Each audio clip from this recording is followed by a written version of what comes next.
I'm Adélie Pojzman-Pontay, and this is Ukraine, the latest. Today, we look at the second day of the Nato summit in The Hague, including Mark Rutte's leaked message to President Trump and Zelensky's upcoming meeting with the US president. We also hear about why young women are choosing to leave Ukraine in droves to study abroad, and what that means for the future of the country. And finally, we talk about a documentary series about Ukrainian veterans. Bravery takes you through the most unimaginable hardships to finally reward you with victory. Russia does not want peace. Mit unserer Hilfe für die Ukraine auch unsere Freiheit und unsere europäischen Werte. If I'm president, I will have that war settled in one day, 24 hours. We are with you, not just today or tomorrow, but for 100 years. Nous ne pouvons pas, comme Européens, laisser gagner la Russie en Ukraine. Nobody's going to break us. We're strong. We're Ukrainians. It's Wednesday, the 25th of June, 3 years and 122 days since the full-scale invasion began. Today, I'm joined by Associate Defense Editor Dom Nicholls and freelance reporter Gabriella Jozwiak. But first, let's turn to the news from the front. So let's start inside Ukraine. Russian attacks across the country yesterday killed at least 23 people, injured more than 300 others. Officials reporting that this morning. Ukraine's Air Force said 71 Shahed-type drones came at them from multiple directions, including from Bryansk and Kursk to the north of the country, Milarovo to the east of Ukraine, and occupied Crimea. They say their air defence systems destroyed 52. However, as we were coming on air yesterday, reports were coming through of a ballistic missile attack in Dnipropetrovsk Oblast. We mentioned it briefly because the reports were just coming through. That accounted for the majority of the deaths and injuries yesterday. It killed at least 20 people, 18 in Dnipro city and two others in the Samarsky district, which is just to the southeast across the river from the city centre. Governor Serhiy Lysak said it was one of the deadliest single attacks in recent weeks. Nearly 300 people were injured, as I said. Extensive damage reported to high-rise buildings, houses, schools, hospitals, offices and a passenger train. Remember, the Ukraine's national rail operator said that although there were injuries on the train, there were no deaths amongst the railway workers or passengers. Drone strikes overnight also hit Nicholls, which is about 100 km southwest of the Dnipro city. Kharkiv, Zaporizhzhia and Donetsk regions were also hit. There were injuries in all of those, deaths in Donetsk. Now then, analyst Andrew Perpetua, who's always worth a follow, he produces an updated map of military dispositions every day. He said in a tweet yesterday that Russians are dropping radios to annoy people with propaganda. He says, I assume they are also booby-trapped, and advises people should probably stay away from them at all costs and let them play out their BS until the battery runs out, or just shoot it. He says these things are being dropped in civilian areas as well. He tweeted this out, and it's accompanied by a video made by a Russian unit. But we don't know what the purpose is. They might be booby-trapped, might be an improvised explosive device, as Andrew suggests. It might just be trying to blast out propaganda to say we're the good guys, just trying to talk to you. But as he suggests, if anybody is in Ukraine and sees these things suddenly lying about, or indeed being left by a drone, then I suggest you don't go anywhere near it. Elsewhere across the country, very little movement yesterday, still just almost negligible in the Donbass, but yes, not correct to say there was nothing happening at all. And also yesterday, just to finish off this bit, Russia's State Duma ratified a protocol that allows CSTO states to send their troops to other CSTO member states' territory in the event of armed conflict or other emergencies. Now, the CSTO, the Collective Security Treaty Organization, you may remember at the moment it's changed a bit over the years, but at the moment it's 6 post-Soviet states: Armenia, Belarus, Kazakhstan, Kyrgyzstan and Tajikistan, as well as Russia. Now, the protocol introduces a concept called command of formations, i.e. who's going to be in charge of all the CSTO military forces sent to one of the states. In all likelihood, this command of formations will be Russian dominated. This is almost certainly another way, a new policy to try to keep the personnel numbers up for the Russian army. You remember that the CSTO Russia would style it as NATO equivalent. It's nothing of the sort, and there are some very lukewarm supporters within the alliance. It has changed, as I say, some states have left over the years. That's us for the military updates, Adélie. But I think the big story today, as you're about to introduce, is what's happening in The Hague. Yes, absolutely. So let's turn on the diplomacy front, because there's a lot going on today in The Hague, in the Netherlands. It's the second day of the NATO summit, as you know very well, that opened this morning. And a lot has happened overnight, starting with Trump leaking on Truth Social, his social media platform, a private text message that he had received from NATO's Secretary General Mark Rutte. So it's a message of flattery where Mark Rutte is phoning to the US president and mimicking his tone and writing style. So I'm going to read it to you because it's quite striking. Mr. President, dear Donald, congratulations and thank you for your decisive action in Iran that was truly extraordinary and something no one else dared to do. It makes us all safer. You're flying into another big success in The Hague this evening. It was not easy, but we've got them all signed onto 5%. Donald, you have driven us to a really important moment for America and Europe and the world. You will achieve something no, capital letters no, American president in decades could get done. Europe is going to pay in a big, again, capital letters, way, a big way, as they should, and it will be your win. Safe travels and see you at His Majesty's dinner, Mark Rutte. Now, Mark Rutte has been known as the Trump whisperer for their close relationship, but reports from the conference say that this text message had not gone down well amongst participants of the summit. The BBC reported that Mark Rutte commented this morning that he had nothing to apologise for. That text message praising the strikes on Iran also comes at a moment when the legality of those strikes is being put into question.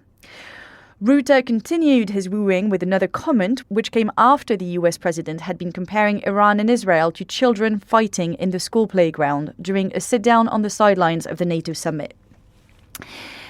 And Rutte bizarrely responded to that, saying, "Daddy has to use tough language." So if you find this message cringe, let's say, I don't think you're the only ones, as this has been the general media response to these two comments and messages.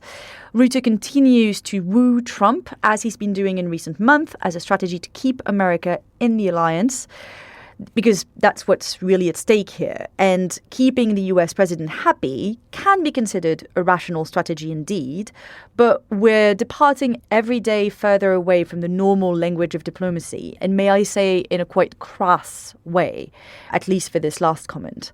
Of course, again, keeping Donald Trump happy with the summit, the alliance and the other NATO allies has been and continues to be absolutely crucial. And that goes from rearranging the length of the sessions at the summit to the wording of the communique. Dom will come back to that in a minute.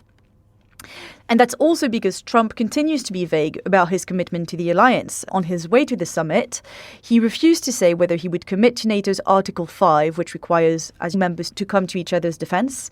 He told reporters on the plane, "It depends on your definition. There's numerous definitions of Article 5, but I'm committed to being with their friends. I've become friends with many of those leaders, and I'm committed to helping them."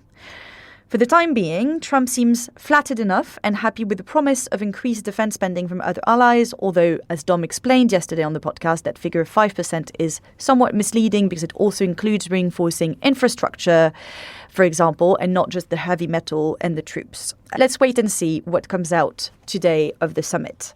The other big news from the summit is that Zelensky is in NATO and he should be meeting Trump on the sidelines of the summit today. He arrived in The Hague on Monday night after his chinwag with Dom at Chatham House on Monday. So what has he been up to since? And that's Zelensky, not Dom. Although, Dom, you can let us know what you've been up to since. Yesterday, Zelensky met with outgoing Dutch Prime Minister Dick Schoof, who had reassuring words about the Ukrainian president's presence at the summit. He said, "Let me be clear, Ukraine is part of the family that we call the Euro-Atlantic family." He also presented Zelensky with a new military aid package for Ukraine, which includes 100 drone radar systems, frontline vehicles for evacuating the wounded, 80 million euros for the drone initiative. The Netherlands will also start producing drones for Ukraine, according to Ukrainian specification. Zelensky, in the same press conference, called The Hague the city of justice and said that he counts on allied support in holding Russia accountable for its crimes, and named the Netherlands amongst Ukraine's leading European supporters. That's all happening as Russia continues to relentlessly target civilians with large-scale attacks, which have ramped up in the last few weeks. Meanwhile, Trump should be meeting Zelensky this afternoon on the sidelines of the summit. The last time the two leaders met was also on the sidelines of Pope Francis's funeral at the end of April. And Trump said in an interview with Sky News about Zelensky talking about the potential meeting this afternoon, "Nice guy. I'm going to meet him today. I assume we're going to discuss Ukraine." That's good intuition right there. The US president said he had also spoken to Putin, who was, quote, very nice about the war in Iran. I quote, "He volunteered help on Iran. I said, do me a favor, I need help on Russia." With everybody's eyes on the Middle East, Trump has been relatively quieter on the war in Ukraine in recent weeks, which in a way means that he's largely strayed away from criticizing Mr. Zelensky. Let's see what the meeting this afternoon brings us. Dom, do you have any thoughts on the latest news from the summit and what has caught your eye from the last 24 hours? Yeah, thanks, Adélie. Probably best not to dwell on what I've been up to for the last 24 hours, but to give you a hint, it ended at about midnight last night with Francis and I we were sitting on a park bench eating pizza with a chap next to us smoking a very strong joint. But anyway, that's a story for another day. So I've been looking at the news as it's coming out of The Hague today. We've got a team there, David and Joe Barnes, and so I think we're going to be hearing from them tomorrow. But we've seen, or the Telegraph has seen, a leak of the summit communique. So the document that goes out at the end of the summit that all the leaders put their name to. So it may well change from when we got the leak. But from what we've seen, this is considerably shorter than normal. It's just over 400 words compared, for example, to last year's communique that was over 5,000. So that's less than 10% of last year's, the summit last year in Washington, D.C. Now, that was widely suspected. It was hinted, it was seen as being necessary because of Donald Trump's attention span and not wanting to overload it. And he was less likely to put his name to it if it ran on for pages and pages of other stuff. However, so it's much shorter, which clearly means that there's less detail in it. But the language also appears weaker than compared to previous year's communiques. So in the statement, NATO's 32 members, and this is a quote, reaffirm their enduring sovereign commitments to provide support to Ukraine, whose security contributes to ours, and, to this end, will include direct contributions towards Ukraine's defence and its defence industry when calculating allies' defence spending. Good, but not a knockdown barnstormer. Last year's statement, for example, the one out of Washington, had wording where NATO blamed the conflict on, it listed Russia's full-scale invasion and insisted, quote, Ukraine's future was in NATO. In the 2023 summit in Vilnius, the communique said Russia bears full responsibility for its illegal, unjustifiable and unprovoked war of aggression against Ukraine. The language is watered down as well. Probably the price they felt they needed to pay in order to get Donald Trump to sign up and to get him through the summit without causing any trouble. Elsewhere in the communique that we've seen, which, as I say, it might change, but the one that we've seen, it talks about that 5% spending commitment. It says 3.5% of GDP annually based on the agreed definition of NATO defence expenditure by 2035 to resource core defence requirements. So that's 3.5% on heavy metal. And then of that 1.5% that you mentioned, Adélie, it says this will be, quote, it will protect our critical infrastructure, defend our networks, ensure our civil preparedness and resilience, unleash innovation, and strengthen our defence industrial base. You've heard my comments yesterday about I'm just very concerned that's going to hide a lot of bad practice in there. When you talk about unleashing innovation, that's not the kind of words you'd normally expect against a spending commitment. Anyway, it's done now, seemingly done. So we will see what sort of madness lies beneath the 1.5. These new spending commitments, by the way, are going to be reviewed in 2029, undoubtedly referred to next year. So next year's NATO summit is going to be held in Turkey. So we'll see what happens there. Anyway, so far so good. The summit seems to have passed off without incident. As you say, there were concerns ahead of the summit, especially after those comments by Donald Trump on the way on Air Force One when he was talking about Article 5 and saying it depends on your definition.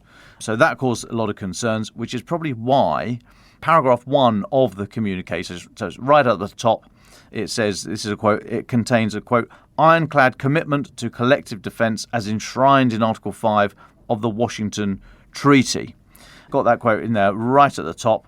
You'll remember Donald Trump, when he was speaking on Air Force One, that set the hair amongst the cat amongst the pigeons, or the hare amongst the whatever, some animal anyway.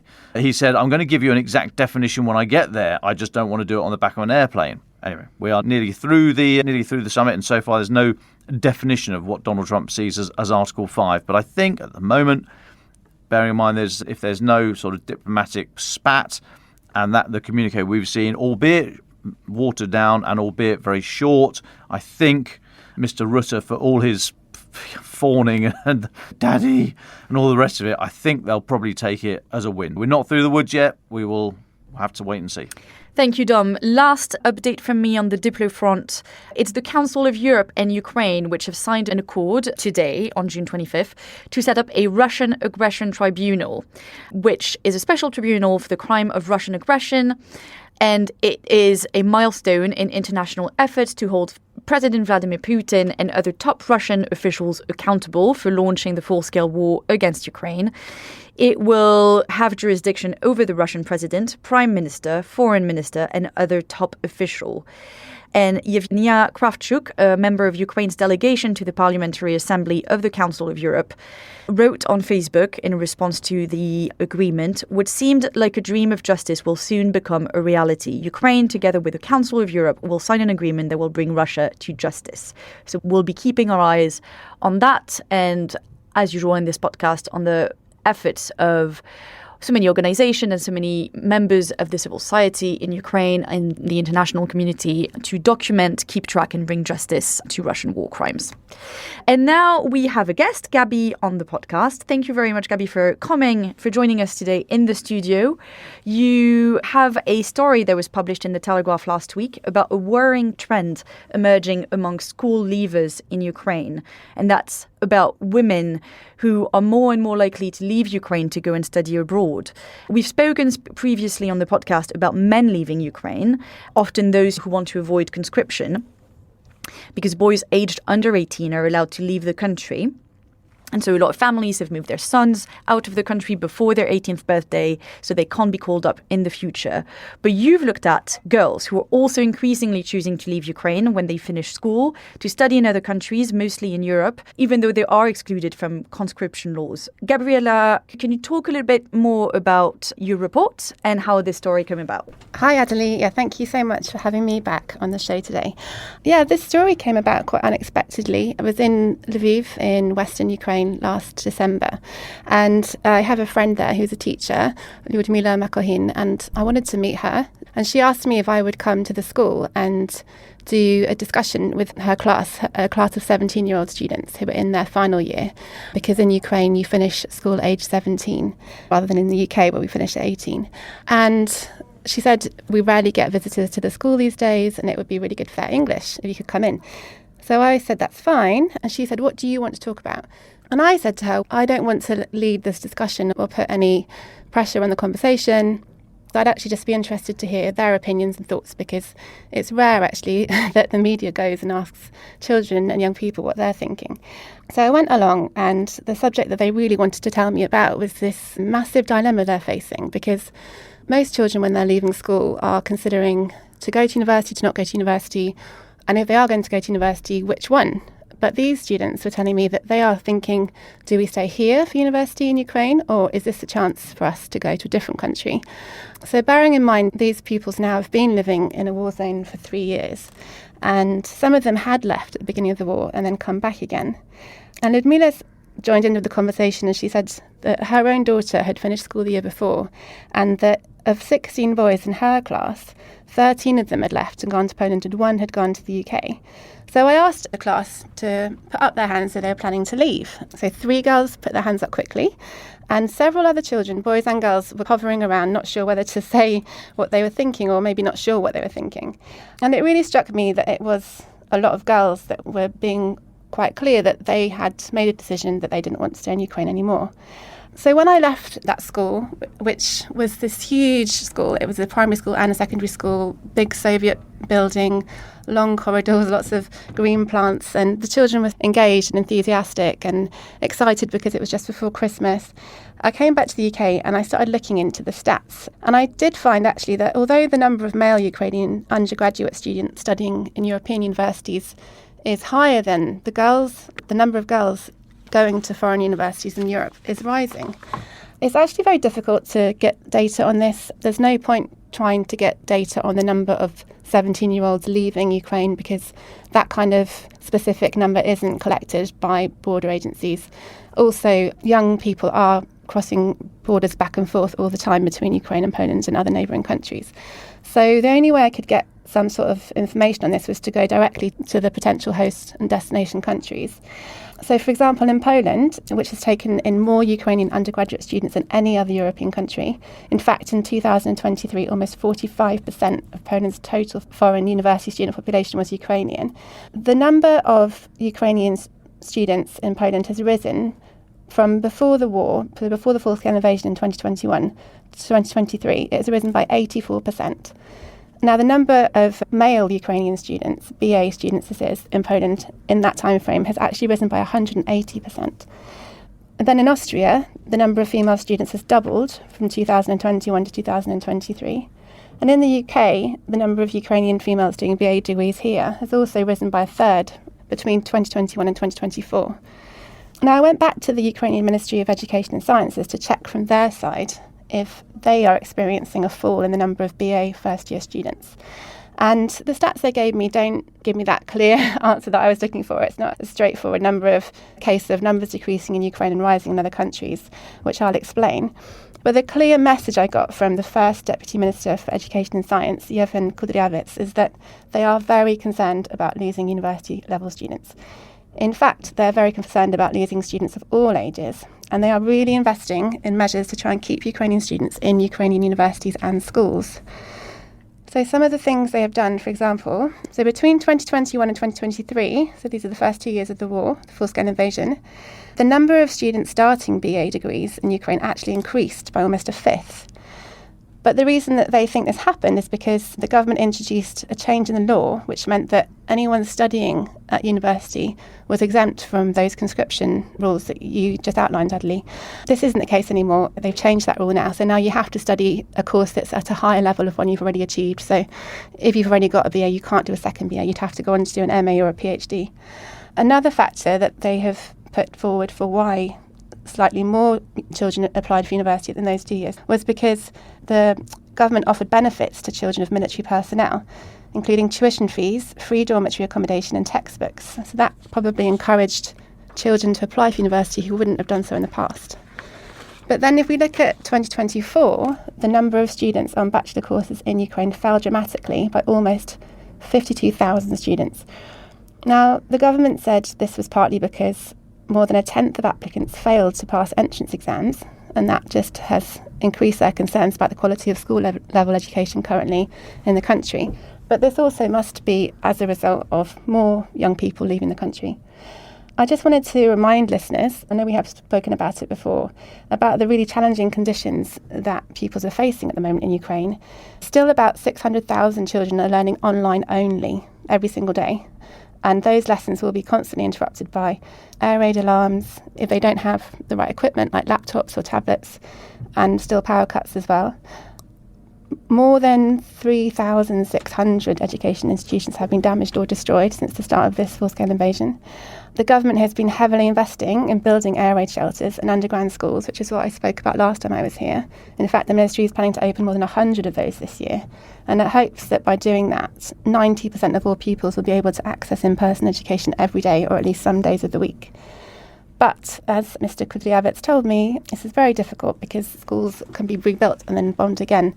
And he told me we constantly have to restore access to education again and again. In a final attempt at trying to encourage people to stay in the country, the government is also providing state grants to help students cover the expense of studying for bachelor's degrees. And last year, 13,000 students received grants of up to 32,000 Ukrainian hryvnia, which is about £600. So you can see that the government's really trying and recognises this as a big problem. And so with all of these efforts to keep students and to keep universities attractive to Ukrainian students, why are these girls choosing to leave them? Yeah, so I went back. So after I came back to the UK, I then did some more in-depth interviews with students from a distance about why they'd made these decisions. And there was 3 big themes that came out. So obviously the wartime climate was a huge factor. And those conditions I just described are things that really concerned these young girls. Tatiana, one of the girls I spoke to, said that she had seen her cousin do much worse in an exam because she was interrupted with an air raid, and that had really upset her and her future chances at going to higher education, and she didn't want to have that same experience. All of the children told me about parental pressure. I thought that parents might not support their plans to go to a different country because usually parents want their children to be close to them, especially in these sorts of difficult situations. But actually everyone told me that their parents fully supported the ideas. And even those children that were feeling nervous about leaving had been really encouraged by their parents to go. And one student, Angelina, and she has been studying in Krakow in Poland already for a year, she told me that her experience really, and that those of her peers, is that the parents are the ones who have really suffered now since 2014, since Russia invaded the Donbass, and they've decided that they want to give their children the best start possible, and they really think that now, after all this time, that best start is going to be elsewhere. But the third push factor, which I hadn't anticipated, was the sense that this war has pushed young people to open their minds to see different futures and driven them to engage more with Europe in a way that they didn't before. Kira, one of the girls I spoke to, so she said to me, "The war has helped us understand who we are. It has broadened our horizons and also made us more independent." And that really struck me. And her story was so interesting because she's actually from Zaporizhia. And before she fled to Lviv to avoid the fighting there, because part of the Zaporizhia Oblast is occupied, she'd always dreamt of doing university studies in the capital Kyiv or in Kharkiv, the second city of Ukraine. But when she came to Lviv, she saw a different side of the country. And then her parents started taking her for trips to Poland to have a bit of respite from the war. And she went to Krakow and she really fell in love with it and started to imagine like a bigger world, basically. And now is applying to go to Krakow and really wants to study there. And Tatiana, who I spoke to, was similar. She had also been visiting Vilnius in Lithuania, and it just crossed her imagination, and suddenly she was keen to leave Lviv, which she loves, and try something different. Some of the children said that they had considered leaving the country for studies beforehand, but that the wartime conditions had really cemented that idea. But I just want to add that these decisions are not being made lightly at all. The children are working so hard. They're working hard in the school day, and then they go home and they do extra tuition. Because to get grades to enter the foreign university, you need to do well. Some of them require you to pass language exams as well. So Tatiana was busy studying for an English exam because she'll be studying in English in Lithuania. And in order to do that, she had dropped completely her ballroom dancing classes, which had formerly been the thing she loved most, and she thought she'd be a ballroom dancing judge one day, but she now sees that her success in life is academic, and she was studying for those 2 exams as well as trying to make sure that she could still get into a Ukrainian university as a plan B in case the Lithuania plan doesn't work out.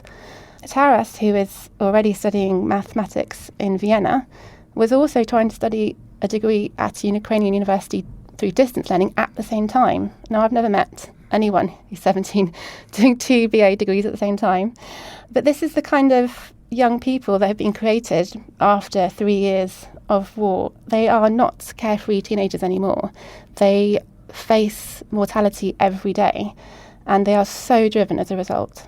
Yeah, it sounds like they've got incredible dedication, but also you said that the war has helped them understand who they are. Does that mean in turn that they want to come back to Ukraine and contribute to rebuilding the country after the war is over? What's at stake there for them and for Ukraine as a country? That's the big question, isn't it? And one that many of the girls didn't really have a straight answer for. The ministry is incredibly concerned about this, and Mr. Kudryavets said to me, Ukraine's most valuable resource is its people. And Ukraine is losing so many people. Apart from these 17-year-olds that I'm talking about, 4.5 million Ukrainians have been abroad since the full-scale invasion. The birth rate now has fallen to less than 1 child per female, which is the lowest in Europe. At least 600 children have been killed, and more than 19,000 deported or forcibly displaced, and that number is probably an underestimate. Kudryavets also told me the number of people starting school has fallen by almost a third nationally since 2021. And if that continues, they expect it to fall by another third by 2029. So the country really needs these students to come back, as well as other Ukrainians, to help rebuild the country once the war is over. So Taras, the boy in Vienna I mentioned, he has already said he wanted to do an MA after he's finished his BA. He did say he wanted to come back home. He said Ukraine is his home and his family is there, and he is keen to return. But that's going to be at least 4 years down the line. Who knows what the life will be like by then for him in Austria and in Ukraine. The girls I spoke to were keeping an open mind. Some said they would wait and see how it was going. But they also expressed an interest in maybe going to another country after they'd finished their degrees. With a qualification from a university in the EU, they felt they had a lot more freedom to move around after that. Ukrainian students going to Poland can actually obtain a residency card in some situations. I spoke to a professor at Wrocław University there, and he's head of the Polish-Ukrainian Cooperation Centre, and Jarosław, and he told me that especially the Ukrainians coming from the east of the country may have family connections to Poland, and they like to get these cards so it's then easier to move around the EU member states. He also pointed out that Ukrainians are keen to study in Europe because of the Erasmus scheme, where you can study for part of your degree in another country. And that's something Kira mentioned to me. And he did point out that before the war, there had been many exchanges going on between universities in Poland and Ukraine, but obviously that's all had to stop. So the situation is really worrying, and to explore it a bit more, I spoke to an academic who has co-published a study on the labour market in Ukraine at the start of the full-scale invasion, is currently working on an update. His name's Tito Boeri. He's the professor and director of the Department of Economics at Bocconi University in Italy. And he said that the length of the war is key to determining what might happen. He pointed out, for example, that Western European countries are experiencing population declines, and so they may offer opportunities for employment for Ukrainian graduates, and that might prevent Ukrainians from returning home. Ukrainians may also find that they have higher living standards outside Ukraine, as well as different career options. For example, to rebuild Ukraine, the country is going to need people skilled in construction, civil engineering and information technology. And also, as you've spoken about on the pod before, Ukraine is becoming a leader in drone technology and other warfare production. And this looks likely to continue in the future, even after the war. But Boeri told me that women are typically underrepresented in these areas in Ukraine, and he said it's very important to do more to increase women's participation in STEM subjects, so science, technology, engineering and mathematics. On the other side, he did say there were some opportunities to try and prevent this sort of mass European migration from decimating the country. For example, technology, because online really offers an opportunity for Ukrainians to stay connected to their country. So first of all, at education level, so children are doing online learning and keeping connected with their language and culture. But also it's possible Ukrainians could work for Ukrainian companies located in different countries, and that might help them return. He also said that students who leave their families behind in Ukraine are more likely to come back if they have that familial connection. The hope is really for this kind of brain circulation rather than brain drain scenario to appear, where we have students that leave the country, go and learn some great skills and come back again. For example, I've heard of a student, one Ukrainian boy, who'd gone abroad to learn cybersecurity, and he hopes to come back and use that to help protect his country in the future.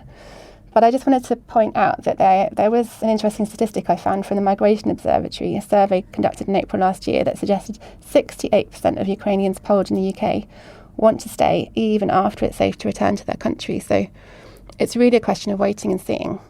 It's really interesting, and it also affects so many generations, doesn't it? Because we're talking about 17-year-olds at the moment, but the question is very much also about refugees and families and younger kids who have moved to other countries since the beginning of the war and who may have rebuilt their lives here and may not ever return to Ukraine. And that's a sort of brain drain that is waiting to happen, isn't it? What is the Ukrainian government doing about it? You mentioned all of these grants and all of that. What sort of push is there from the Ukrainian government? Yeah, they're really recognising this as a serious problem. In fact, Kudryavets told me that education budget is the government's second priority after defence, which I was quite surprised at.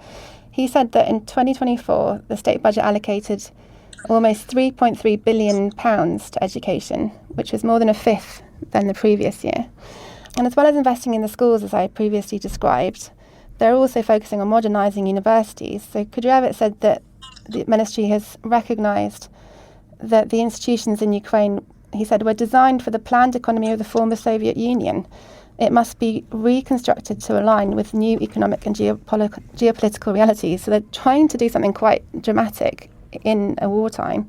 Ukraine did receive $200 million from the World Bank. That's about £156 million back in 2021 to modernise teaching and research facilities in higher education.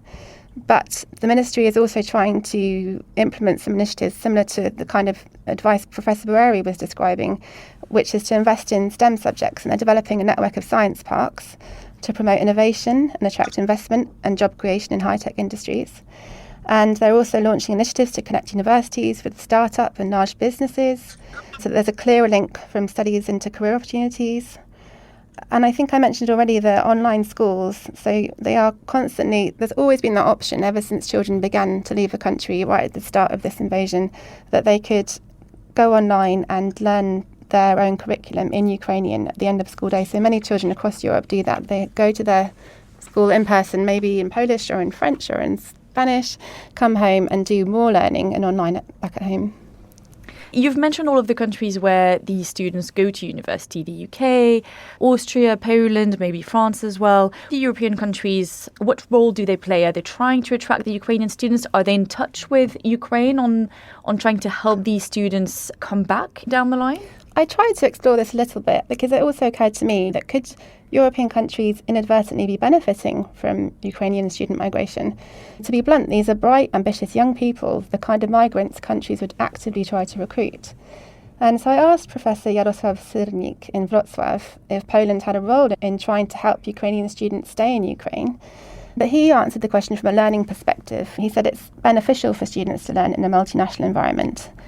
And he said he hoped that exchanges between Poland and Ukraine would restart again in the future, as previously they had sent Polish students to Ukrainian universities. He also said it really wasn't the university's place to question why students wanted to come and study with them. He also pointed out that brain drain is a fluctuating issue and that Poland has had its phase 2 of mass emigration. I'm sure he was talking about when Poland entered the EU in 2004. But Poland does offer, in some universities, studies for free. I mentioned before this residence card. If Ukrainians have a certain level of Polish language and are able to apply for that card, they can get state funding for their place. And I did also discover that in Lithuania, this had also been the case, that it was funding Ukrainian students to come to university, but it actually stopped doing that in September 2024, apparently at Ukraine's request. However, some of the universities in Lithuania have carried on offering support on an individual level because they think it's fair if students want to leave the war zone. Thank you so much, Gabby. That was really interesting and definitely an aspect of the war that we hadn't heard about before. I hear that on your trip to Lviv, you had a chance to visit a bus that some of our listeners funded. Can you give us a bit of an update on that? Yeah, I don't know if listeners might remember that I think it started last year, maybe slightly the year before. There was a listener to this show called Sanvi, who is a high school student in New York, and she got in touch with me asking how she could help her peers, basically people of her age group in Ukraine. And it ended up that we started fundraising for a bus to send to an organisation called Health Right International, which works with the Lviv Regional Authority's Social Services Centre. And listeners were very generous, and we managed to raise the amount of money we needed, and we bought them the bus. And so when I went to Lviv, I had a ride in the bus, and it's a very nice bus, very comfortable, great central heating on a cold winter's day. I actually we went to a really fantastic project that the Social Service Centre is supporting in the Lviv region, but outside the city, where they are hosting single women with children, and the parents had previous mental health problems and had then been further uprooted and disrupted by the war. So all of those women had been delivered to that centre with this bus, and I know that bus is being used every day to get displaced people and aid around the region. And I really can't express to you how grateful Roman, my colleague out there, was, and Jarosław Bodvian, who heads the Social Services Department. They just couldn't thank everybody enough. And just to add that as a result of that bus appeal, we actually ended up with a second bus, a whole bus, like a physical bus, which we weren't expecting. We then had to figure out how to get it to Ukraine. But thanks to Paul Sainthouse, who's MD of Dawson Bus and Coach, he got the bus donated to us by National Express. He linked me up with a very interesting group of people in London called the Worshipful Company of Carmen. And they found us a volunteer driver from Wales, Paul Yates, who drove the bus all the way from Essex to Bar City, which is in the Vinnytsia region in Ukraine. And he had to tackle a snowstorm on the way. And that bus there is now helping displaced people and injured servicemen. So listeners also actually donated to cover the costs of delivering that bus. So a huge thanks to you, everyone, again, who helped with that. That's amazing. I don't think I had heard of this bus. So, thanks, Paul, and thanks the other Paul, and mostly thank you, Sanvi. It's amazing to have that sort of initiative as a high school student. And thank you, Gabby, for answering all of the questions. Let's turn to our final thoughts. Dom, do you want to start? Yes, thanks, Adélie. I'd like to say thank you to listener Crispin in Australia who wrote, and he offered a very interesting thought. He was talking about 3D printing, and he said, hi, Dom, if you've got the contacts, could you ask someone to put up the STL file so we can print drone parts that we can send to Ukraine? Can you imagine how many drones could be made each week if we could get just a small proportion of these machines working?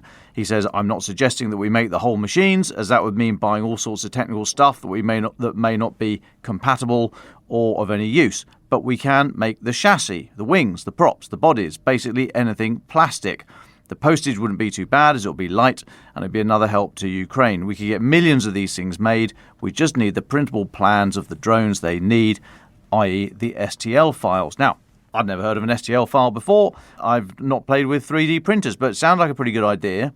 Thank you, Crispin. Anyone else in this area, if you've got any thoughts on 3D printing, and if you're a drone manufacturer and you're willing to share the STL file, then let's have a chat, because if this is something that folks around the world with access to these machines could do to help, then it might be worth looking into. So let me know what your thoughts are.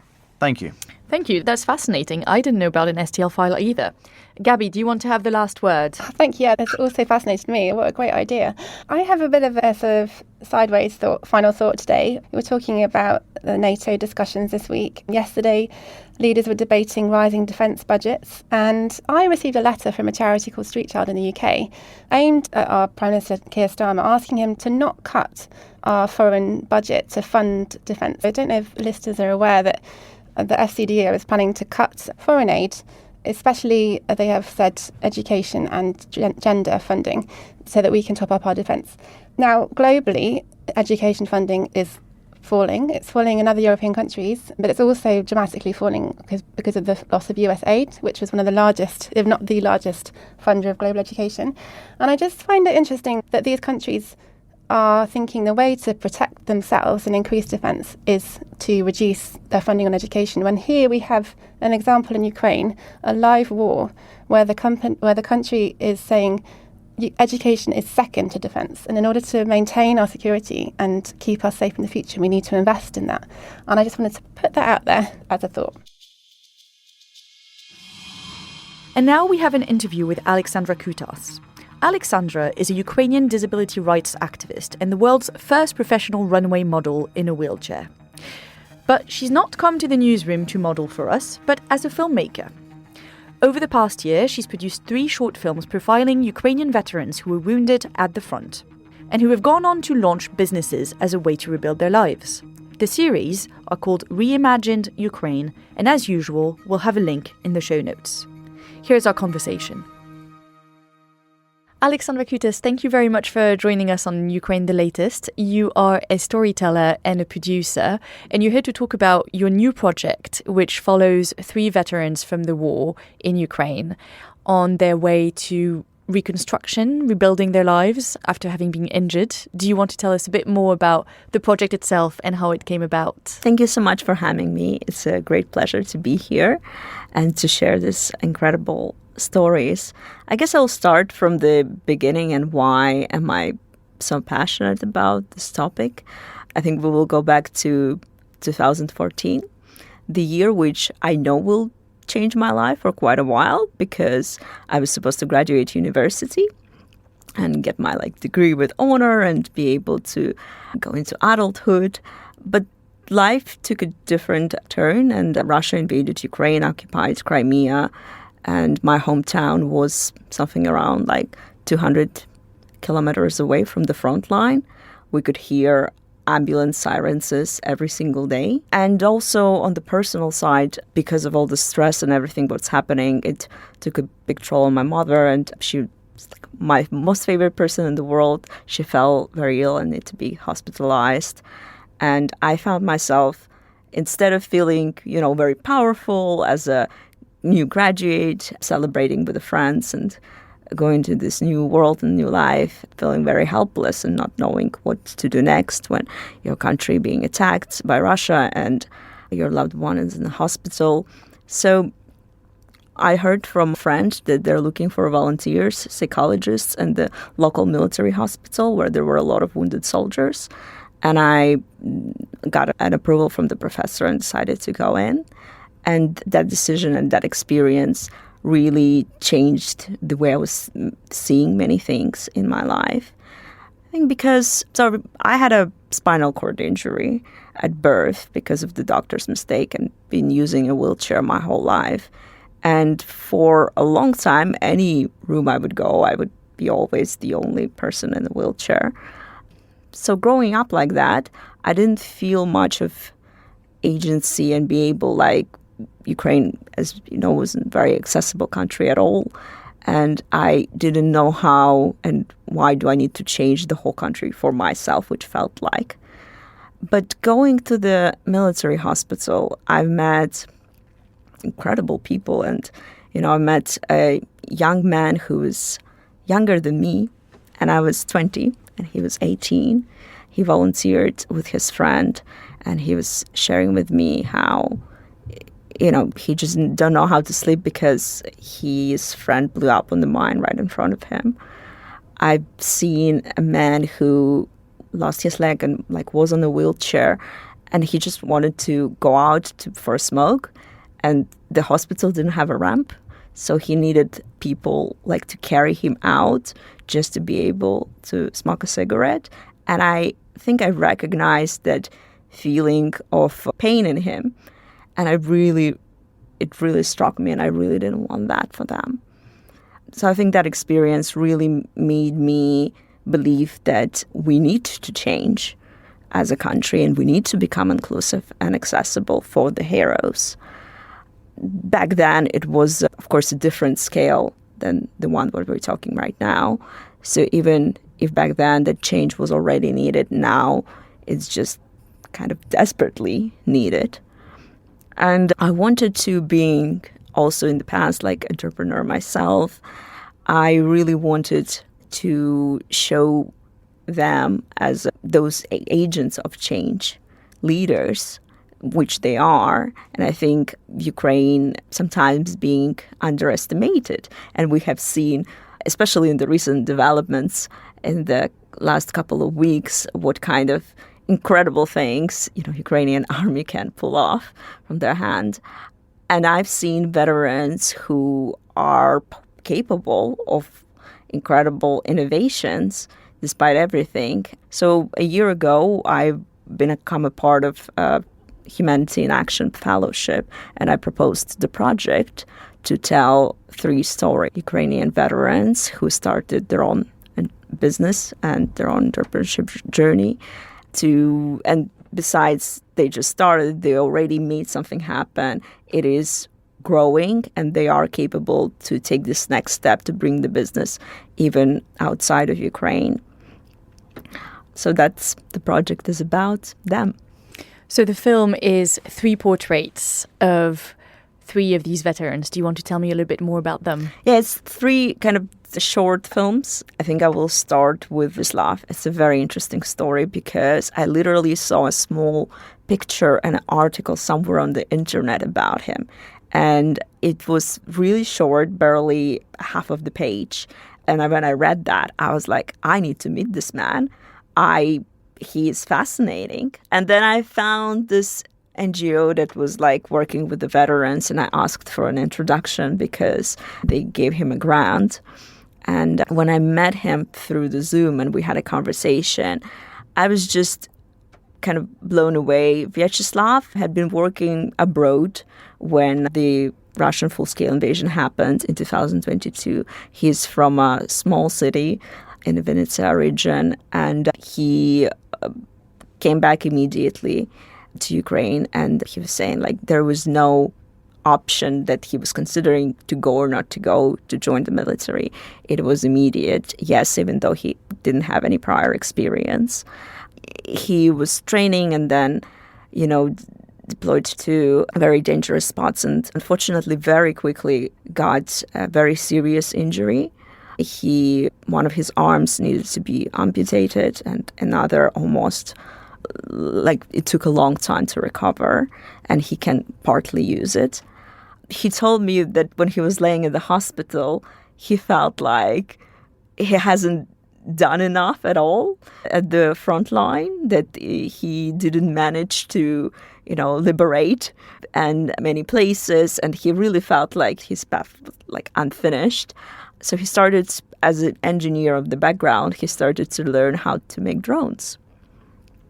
He took a few courses, and when he came back home, because he couldn't anymore operate with his hands, he has a prosthesis, he taught his wife, and she became his hands, and together, also with their son, they started to construct drones for the military. They also employed a few other veterans. They're not just thinking, besides supporting work on the front line, Vyacheslav is quite incredible on innovating, and if anybody is interested in trying out new technologies with the drones or being able to test it out, he is very capable of doing that. And he also started to think about how drones can be applicable beyond the front line. He's working on different ways of using them. And it's just the way he talks about it as the path for opportunities and how many things drones can do and can make, not only in the military space and sense.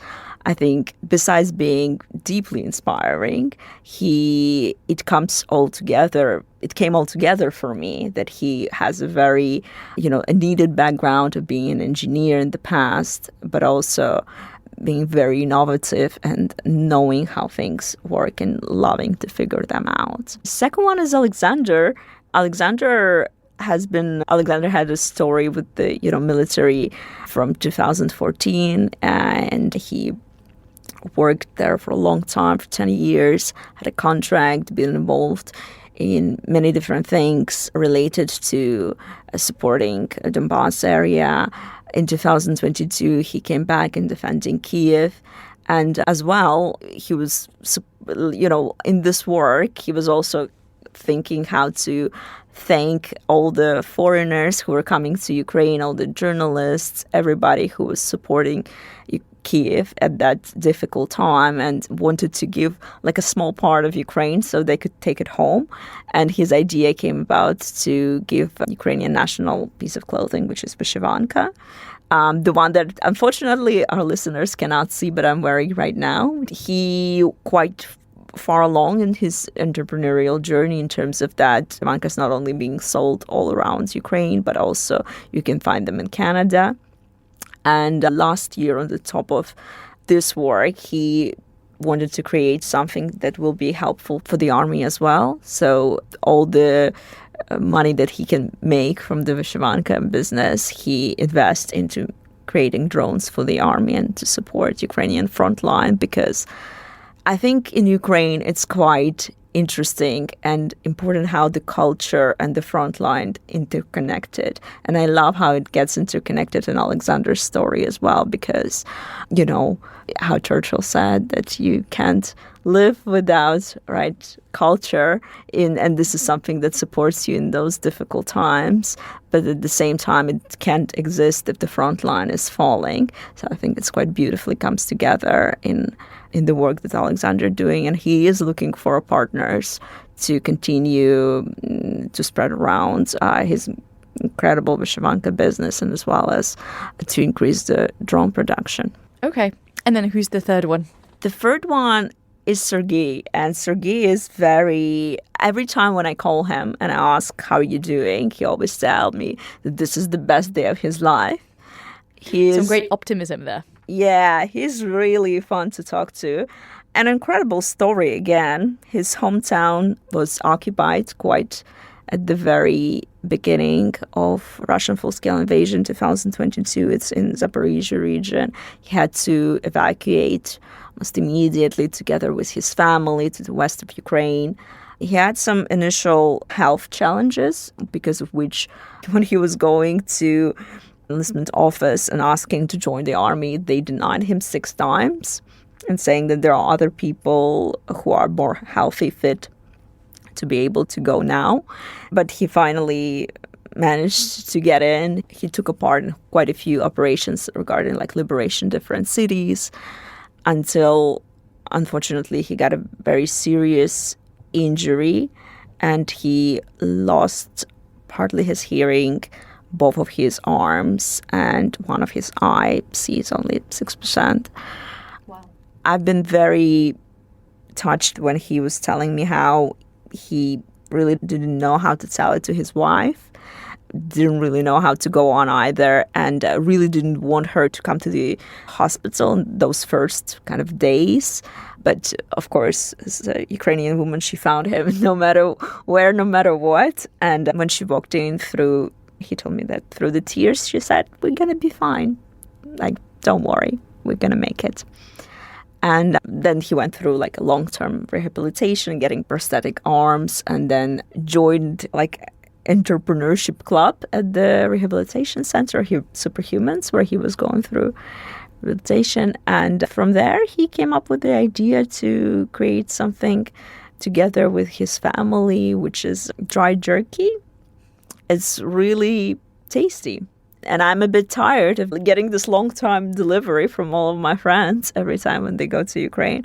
So I want Sergei to be able to take his business to the next level so I can get it here in London because it is very delicious. So he started off together with his family, which I kind of noticed as a trend. And every hero that I've been talking to had a very supportive family. And you also, I think, the role of the women in this war, and of course there is so much on the front line that's happening, but with the families of veterans, so much of their psychological rehabilitation and also their capabilities of taking the next journey, so much comes from support of the family, and the wife plays a big role in it. I think in all of my stories, every time, the wife is a co-founder, basically everybody claims like my wife is the brain of the whole operation. I'm just for the show. So, and as you said, these stories are stories of resilience and overcoming the trauma of war and a new disability and adapting to a new body and finding like a way through all of these changes and all of these traumas, and very much depends on support.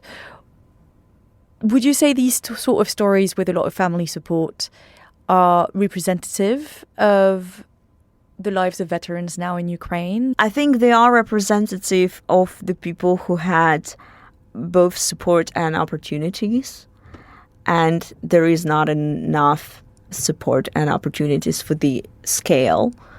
If we look at, there are unofficially, but probably the numbers are higher, over 100,000 veterans who have a long-term disability.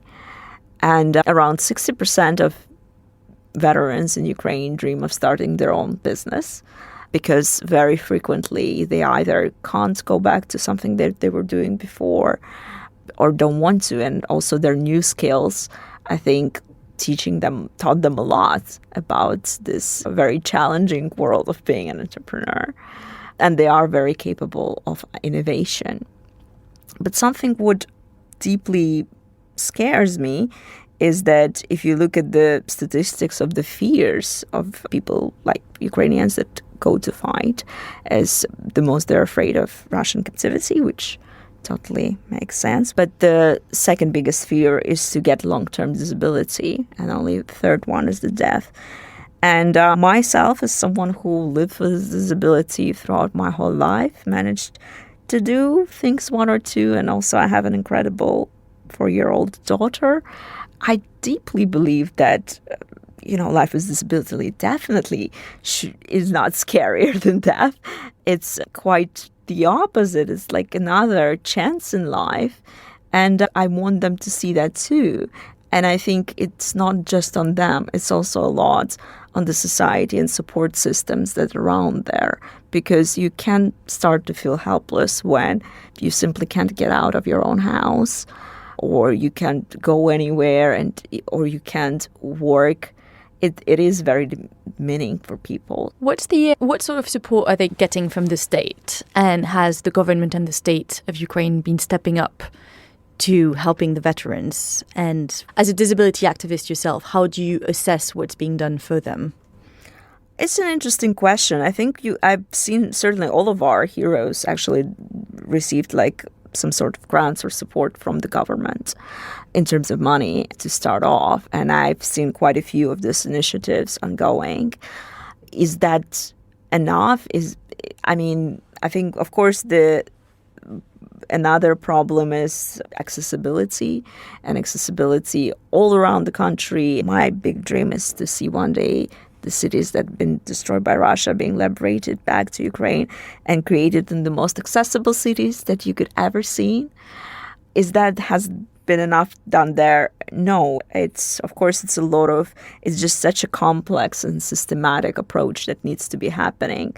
And I've actually asked an advice about it from the President Obama 2 years ago when I was on the Obama Fellowship, and I was talking to him about how I am concerned for veterans and what can we do and what will be happening. And I remember his words about that the state is fighting the war, and we got to remember that, and how much it takes the time and effort. And this is where civil societies, activists, and businesses got to step up. And I believe, I tend to believe that it's true too. So there are a lot of things that the government, of course, still, I hope, will be doing in the future. But there is still so much that we can do already now to kind of take the burden while, Ukraine is still horribly going under attacks every single day. And we could see that in the last 2 weeks, the numbers going up, and, the amount of drones that are being deployed.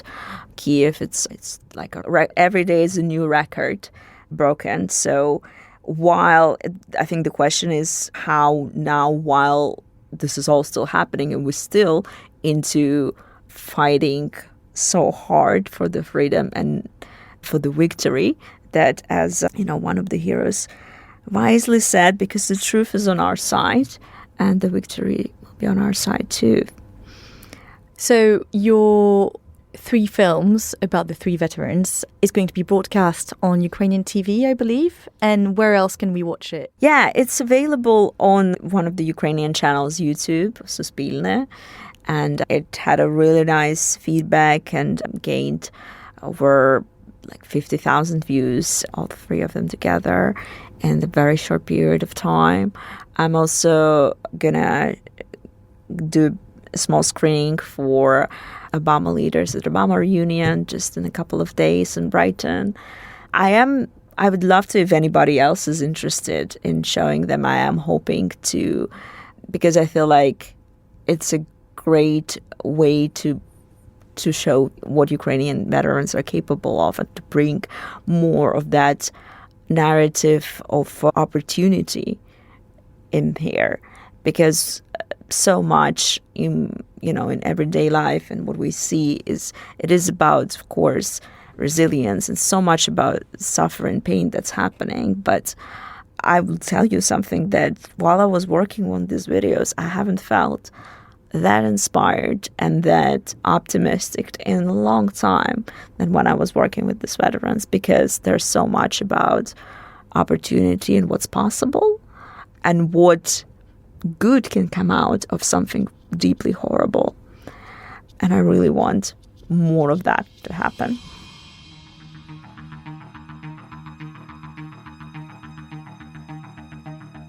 Ukraine the Latest is an original podcast from The Telegraph, created by David Knowles. To support our work and stay on top of all of our Ukraine news, analysis and dispatches from the ground, please subscribe to The Telegraph. You can get 1 month free, then 2 months for just £1 at www.telegraph.co.uk/Ukraine, the latest. Deploying cutting-edge technology, we also release Ukrainian and Russian versions of this podcast. These translations retain our voices and delivery so that it can reach listeners in every region of Ukraine and in those parts of Eastern Europe where Russian is still widely spoken. Links to those can be found in the podcast description to this episode. You can also now sign up to the new Ukraine the Latest newsletter. Each week, Dom Nicholls and Francis Dearnley answer your questions, provide recommended reading, and give exclusive analysis and behind-the-scenes insights.